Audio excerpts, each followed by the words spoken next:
బండి సంజయ్ మాట్లాడుతున్నారు, లైవ్లో చూద్దాం. ఎవరు పట్టుకపోయినారు అంటే మళ్ళా వాడే ఆదిల్ సార్.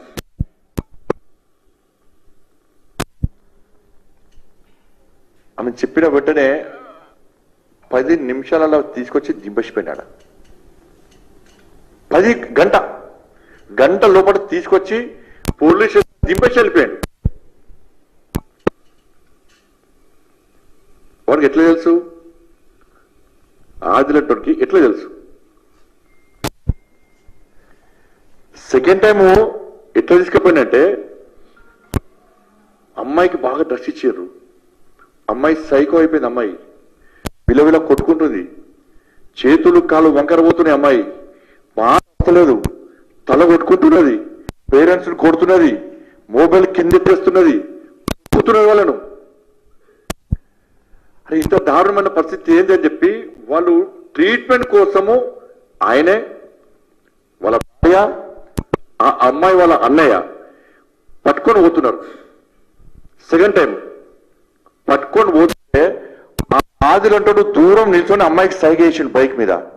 ఈ అమ్మాయి చెప్పులు తీసుకుంటా అని చెప్పి కిందికి వంగి పేరెంట్స్ నూకేసి కథం పోయి వన్ బైక్ ఎక్కి బైక్ మీద ఎత్తుకపోతుంటే ఈ అమ్మాయి వాళ్ళ అమ్మాయి వాళ్ళ అన్నయ్య ఇలా కొడుకు వాడిని పట్టుకోవడం పోతే వాడిని ఆ అబ్బాయి తన్ని బైక్ మీద కింద పడేసి ఎత్తుకొని వెంటూ సీసీ ఫుటేజ్లో మొత్తం రికార్డ్ అయ్యారు.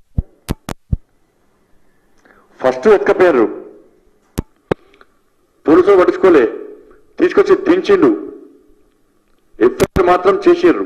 అన్ని డ్రగ్స్ కేసు, ఇది భారతీయ న్యాయ సంహిత బిఎన్ఎస్ సెక్షన్ 137 అని ఎఫ్ఐఆర్ నంబర్ 189 ఆఫ్ 2025 ఒకటి. దాంట్లో పలువురు ఎఫ్ఐఆర్ చేశారు. అంతకుముందు మస్తు ఎఫ్ఐఆర్ చేశారు. ఫస్ట్ ఎత్తుకపోయాడు, పోలీసులు పట్టించుకోలే, కాంప్రమైజ్ వెంటనే దించిపోయాడు. మళ్ళీ సెకండ్ టైం ఏం చేసిండు, మళ్ళీ హాస్పిటల్ ఎక్కపోతానికి వచ్చేసరికి మళ్ళీ ఎత్తుకొని పోయాడు. వాడు డ్రగ్స్ అంటే ఆమె అమ్మాయికి ఏం కావాలి? డ్రగ్స్ కావాలి. ఆదిలో అంటారు దూరంకి వెళ్ళి చూస్తే ఏమవుతుంది, వాడిని చూడనే డ్రగ్స్ ఇస్తారు కావచ్చు అని చెప్పి వీళ్ళని నూకేసి బండి మీద ఎక్కి మళ్ళీ వాంతో పోయింది. మళ్ళీ వదిలిపెట్ల వాడు. వీళ్ళు నెక్స్ట్ డే పోయిన తర్వాత మీరు కేసు బుక్ చేస్తారా, బుక్ చేయాలని చెప్పి మేము హేబియస్ కార్పస్ పిటిషన్ వేస్తాము అంటే అప్పుడు స్థానిక ఎస్ఐ వానికి ఫోన్ చేస్తే వాడు తీసుకొచ్చి బాగా చెప్తా పోలీస్ స్టేషన్ ముందు దించిపోయాడు. ఇప్పుడు అమ్మాయి జూనియర్ హౌస్ లో ఉంది. ఇప్పుడు అమ్మాయి పరిస్థితి ఏంటి అంటే మొత్తం సైకో అయిపోయింది. డ్రగ్స్ కు అడిక్ట్ అయ్యి మొత్తం సైకో అయిపోయింది. ఇక మొదటిసారి పోయిన అమ్మాయిని తీసుకొచ్చి కాలనీ వాసులు అందరూ కూడా ఏం జరిగింది ఏందని వాళ్ళ పేరెంట్స్ ప్రశ్నిస్తే ఆ అమ్మాయి చెప్పిన విషయం ఏంటంటే, ఫస్ట్ నన్ను ఒక ముస్లిం అమ్మాయి వచ్చి నన్ను ఫలానా వ్యక్తుల దగ్గర తీసుకుపోయినాక నాకు ఒక చాక్లెట్ ఇచ్చిండ్రు. ఆ చాక్లెట్ తిన్న తర్వాత నేను మత్తులోకి పోయినా. నెక్స్ట్ డే మళ్ళీ చాక్లెట్ ఇచ్చారు. దాంతో అది ఉండలేక నాకు దానికి అడిక్ట్ అయిపోయి నెక్స్ట్ నన్ను మళ్ళీ నెక్స్ట్ 5 డేస్ తర్వాత మళ్ళీ తీసుకుపోయారు. తీసుకుపోయి నన్ను వీడియోలు చేసారు. నన్ను ఏ రకంగా శారీరకంగా ఎంత దోపిడీ అనో ఆ దోపిడీ చేశారు. దోపిడీ చేసి నువ్వు బయట పోయి చెప్తే నీ వీడియోలు బయటికి సర్క్యులేట్ చేస్తాము, మీ అమ్మా నాన్నని చంపేస్తాము, మీరు లోకల్ కాదు, మిమ్మల్ని ఎవ్వడు కాపాడలేడు, పోలీస్ అంతా మా వాళ్ళే, ఇక్కడ మేం చెప్పిందే నడుస్తుంది చెప్పి వదిలిపెట్టాక అమ్మాయి డ్రగ్స్ కి అడిక్ట్ అయ్యి రెగ్యులర్ గా పోవడం స్టార్ట్ చేసింది. పోయినాక రాను ఏం చేసిండు వీళ్ళు, నువ్వే కాదు మేము ఏ అమ్మాయిని చూపడితే ఆ అమ్మాయిని నువ్వు తీసుకొని రావాలి మా దగ్గరికి, మేము ఫలానా అమ్మాయిని టార్గెట్ చేస్తే ఆ అమ్మాయిని నువ్వు తీసుకొని రావాలి, తీసుకొని వస్తే నీకు డ్రగ్స్ ఇస్తాం, లేకుంటే నీకు డ్రగ్స్ ఇవ్వము, డ్రగ్స్ ఇవ్వకపోవడమే కాకుండా నేను ఈ విధంగా టార్చర్ చేస్తాం.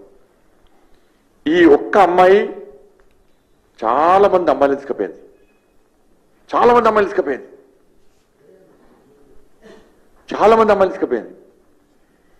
ఈ మొన్న వచ్చిన అమ్మాయిని తీసుకొచ్చి ప్రశ్నించిన తర్వాత ఆ అమ్మాయి దాదాపు 9 మంది అమ్మాయిల పేరు చెప్పింది. సార్ నేనే కాదు, ఇది నా ఒక్కదానికి సంబంధించిన ఇష్యూ కాదు, నేను చూసినప్పుడే నాకు తెలిసే దాదాపు 9 మంది అమ్మాయిలు అని చెప్పి 9 మంది అమ్మాయిల పేర్లు చెప్పింది. మనకు తెలిసి ఓన్లీ 9 మంది అమ్మాయిలే.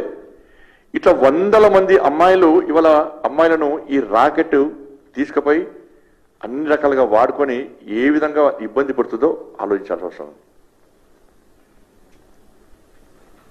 దీనికి సపోర్ట్ ఎవరు? పోలీస్. బాగా చెప్తా పోలీసులను తీసుకొచ్చి పోడు. ఎఫ్ఐఆర్లో ఇలా మేం చెప్తున్నాం, పేరెంట్ చెప్తున్నారు ఆదిల్ అలియాస్ అజీజ్ అని. ఏ ఎఫ్ఐఆర్లో కూడా వాళ్ళ పేర్లు ఆదిల్ అలియాస్ అజీజ్ అని చెప్పి ఇక్కడ ఏ ఎఫ్ఐఆర్ పేరు లేదు. బాజాప్త అమ్మాయిల పేర్లు చెప్తున్నారు కానీ ఎఫ్ఐఆర్లో ఏ ఒక్క వ్యక్తి పేరు లేదు. ఇన్ని సంఘటనలు జరిగితే ఎఫ్ఐఆర్ చేస్తున్నారు, ఎఫ్ఐఆర్ క్లోజ్ చేస్తున్నారు, ఎఫ్ఐఆర్ చేస్తున్నారు, క్లోజ్ చేస్తున్నారు. ఒక్కరి మీద యాక్షన్ లేదు, ఒక్కరిని అరెస్ట్ చేయలే.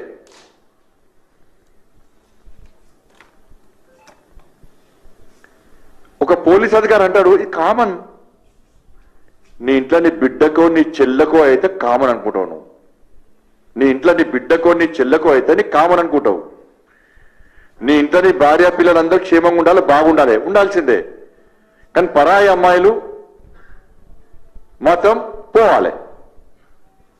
ఇది మీ ప్రొవైడ్ చేయాలి, మీ పాలసీ ఇది. దీనికి కారణం ఎవరు? వీళ్ళు పోయిన వెంటనే ఒక్కరిని పట్టుకొస్తారు. పట్టుకురాగానే ఎంఐఎం పార్టీకి సంబంధించిన ఎమ్మెల్యే ఫోన్ చేస్తాడు, ఎంఐఎం పార్టీ కార్పొరేటర్ ఎవడో వస్తాడు, వాళ్ళని తీసుకొని వీళ్ళ ముందే తీసుకొని పోతాడు. వీళ్ళని మాత్రం పోలీసులను కూర్చోబెట్టి కౌన్సిలింగ్ చేస్తారు. ఏమని కౌన్సిలింగ్ చేస్తారంటే మీ అమ్మాయి మీకు వచ్చింది కదా, మీరు కంట్రోల్ చేసుకోండి.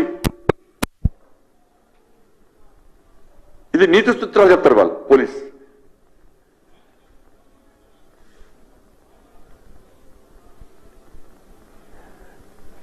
కారణమైంది పాత బస్తీలో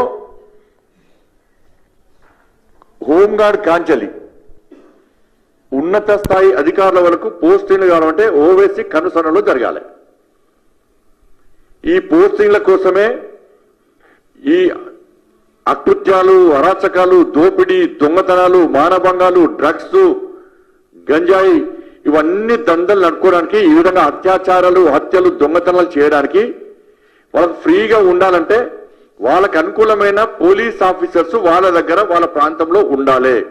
కాబట్టి అటువంటి లిస్టు తయారు చేసి ఇవాళ ప్రభుత్వం మీద ఒత్తిడి తీసుకొచ్చి ఏ పార్టీ అధికారం ఉంటే ఆ పార్టీ కొమ్ముగాసి వాళ్ళను అధికారులు ముఖ్యమంత్రులను కూడా బ్లాక్మెయిల్ చేసి